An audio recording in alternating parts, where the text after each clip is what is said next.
Hola, ¿qué tal, profesor? Mi nombre es Sebastián Segovia. El movimiento social que he escogido para efectos de este trabajo es el movimiento estudiantil. Eh, Así que voy a pasar a explicar la cronología de este movimiento social en el quehacer y en la discusión política y social en Chile. Para comenzar, quiero referirme a la definición de un movimiento social, entendiendo un movimiento social como un grupo de personas que participa por fuera del funcionamiento institucional de la política y que engloba y encierra ciertas demandas sociales que no están siendo escuchadas por el sistema formal en el cual se encausan las discusiones políticas y las demandas de una sociedad. Por lo tanto, de esta manera se entiende que el movimiento social es un movimiento, digamos, alternativo al funcionamiento formal de la política, y para esto me voy a basar también en lo que Carlos Peña en su libro El pensar el malestar define como movimiento social. Entonces, él dice: se destaca que los movimientos sociales pueden ser pacíficos o violentos y que su éxito dependerá en gran medida de su capacidad para articular sus demandas y lograr apoyo y visibilidad pública. Y que necesariamente estas demandas que lleva a cabo un movimiento social o que intenta visibilizar van en búsqueda de mejorar las condiciones de vida de todos los miembros que componen una sociedad. Habiendo definido lo que es un movimiento social y centrándonos específicamente en lo que es el movimiento estudiantil en Chile, he decidido dividirlo en tres grandes bloques con el objetivo de hacer mejor su comprensión, y para esto voy a referirme a lo que fue la Revolución Pingüina en el año 2006. Si bien se entiende que el movimiento estudiantil en Chile tiene larga data en décadas anteriores, para efectos de entender su participación en el estallido social o su vinculación con el estallido social, creo que eh, el punto de inicio en la Revolución Pingüina en el año 2006 es un buen punto de inicio para entender su incidencia. Luego vamos a pasar a la Revolución del 2011, que es una continuación del primer proceso, y posteriormente a referirme a lo que se refiere al estallido social en sí mismo. Bueno, en el año 2006, como punto de inicio, una serie de colegios, decenas de colegios, son tomados por el movimiento estudiantil. Todo esto estaba enfocado en la educación secundaria. Aquí todavía no había una participación mayoritaria de los universitarios. Esto lo llevan a cabo estudiantes de enseñanza media, eh, liderados también por los centros de alumnos de los establecimientos emblemáticos. Y que básicamente sus demandas eran la derogación de la Ley Orgánica Constitucional de Educación, la bien conocida LOCE, la desmunicipalización de la educación, y esto respondía a las diferencias de ingresos que recibían comunas con poco ingreso y comunas con mucho ingreso. Se producía una asimetría en la educación pública, por lo tanto se pedía la desmunicipalización y que el Estado se hiciera cargo, digamos, de la administración de la educación pública, el Estado central. Por otra parte, una reformulación de la jornada escolar completa que era muy extensa y que no satisfacía, digamos, con una educación integral para los estudiantes. Y tercero, la gratuidad en ese tiempo todavía era la prueba de aptitud académica, y que luego pasó a llamarse PSU, la prueba de selección universitaria. Todas estas demandas, por ejemplo, como la gratuidad en la PSU, eso se logra. Se logra también la derogación, no la derogación, pero sí se cambió la LOCE por la Ley Orgánica Constitucional, la Ley General de Educación, perdón, LGE, y que posteriormente en el movimiento del año 2011 también iba a ser como, en un sentido, impugnada por el movimiento estudiantil, ¿ya? Entonces, desde el 2006 nos pasamos al año 2011, en donde este movimiento estudiantil tiene una evolución con la participación mayoritaria, en este caso, de las asociaciones como la Confech, eh, de estudiantes universitarios, que básicamente eh,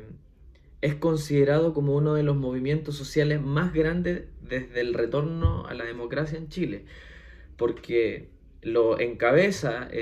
la Confech y los estudiantes universitarios, pero también se pliegan los estudiantes secundarios. Eh, Y fue muy interesante el fenómeno del 2011 porque también se unieron los centros de formación técnica, los institutos profesionales y según encuestas de ese mismo tiempo, sobre todo una publicada por EMOL, que le daba el 70% de respaldo de la ciudadanía al movimiento estudiantil. Lógicamente todas las acciones que llevaban a cabo este movimiento social no tenían mucha incidencia en la política tradicional, entendiéndose que el Estado se enfrentaba con estudiantes o se enfrentaba en una discusión o una negociación con estudiantes y no con dirigentes políticos formales, digamos. Entonces, la mayor parte de las acciones fueron acciones de presión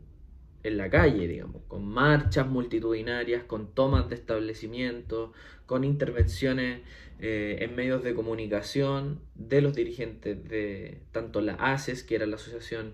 de Centros de Alumnos de los Estudiantes Secundarios, como la CONFECH. Y dato particular es que el movimiento estudiantil universitario del 2011 era liderado por dirigentes que hoy día tienen una participación muy importante en la discusión pública y en la gobernanza chilena. O sea,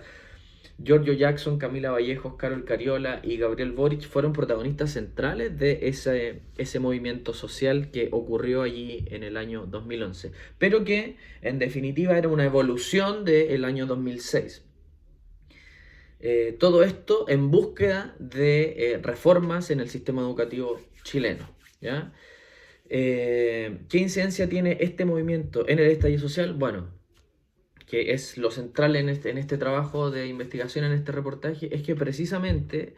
es el movimiento estudiantil secundario en este caso, así como que la pelota vuelve, el protagonismo vuelve a los secundarios, con evasiones masivas. Entonces ya tenemos marchas, tomas de colegios como acciones y además comienzan las evasiones masivas en protesta a la subida del precio del transporte del metro, que esto lo determinó el comité de expertos del gobierno de Sebastián Piñera, del segundo gobierno de Sebastián Piñera.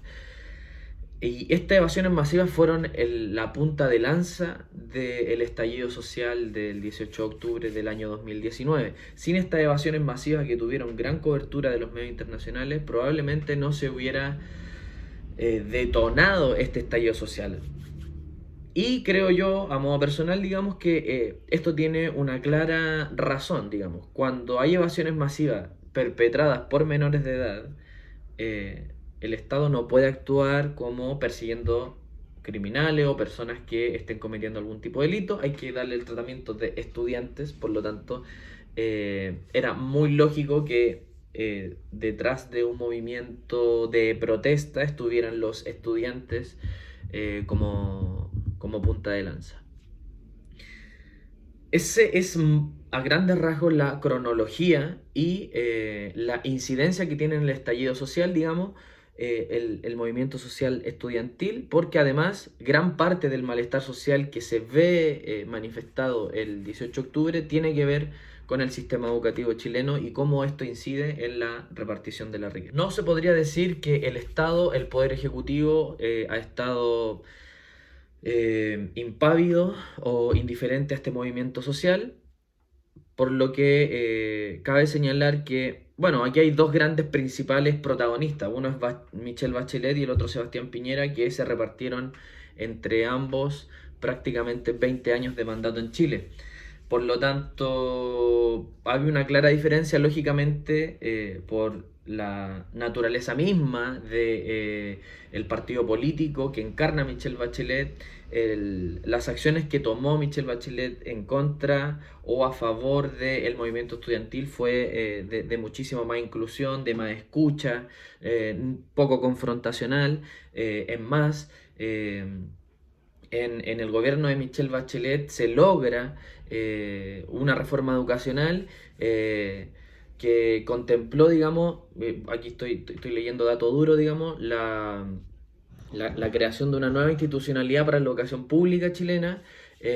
dándole cobertura al 60% de los estudiantes más vulnerables en sus carreras universitarias, la gran conocida como gratuidad, ¿ya? La gratuidad en la educación superior. Por otra parte, en el gobierno de Sebastián Piñera, que si bien tuvo una actitud del gobierno, el primer gobierno de Sebastián Piñera en el año 2011 tuvo una reacción totalmente diferente con el movimiento estudiantil, porque fue a confrontar, digamos, directamente y no a dialogar con el movimiento estudiantil. Aquí podemos ver como dos tratamientos totalmente distintos frente a este movimiento social. Sin embargo, en el gobierno de Sebastián Piñera, la ley de educación sexual integral es promulgada, y lo que buscaba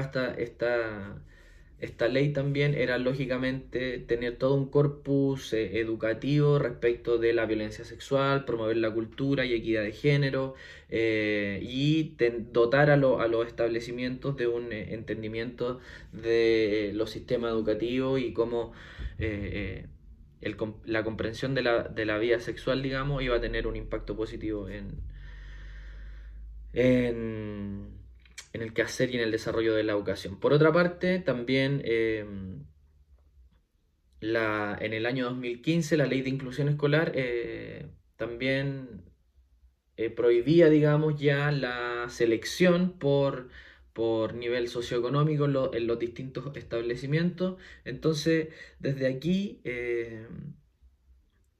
desde este movimiento social se empiezan a gestar cambios que duran hasta el día de hoy en el sistema educativo chileno, y podemos ver claramente cómo este movimiento estudiantil ha ido evolucionando, ha ido mutando, y también ha tenido la capacidad de poder influir en la agenda, de poder poner sobre la mesa cuestiones que el poder dominante no tenía eventualmente programado reformar o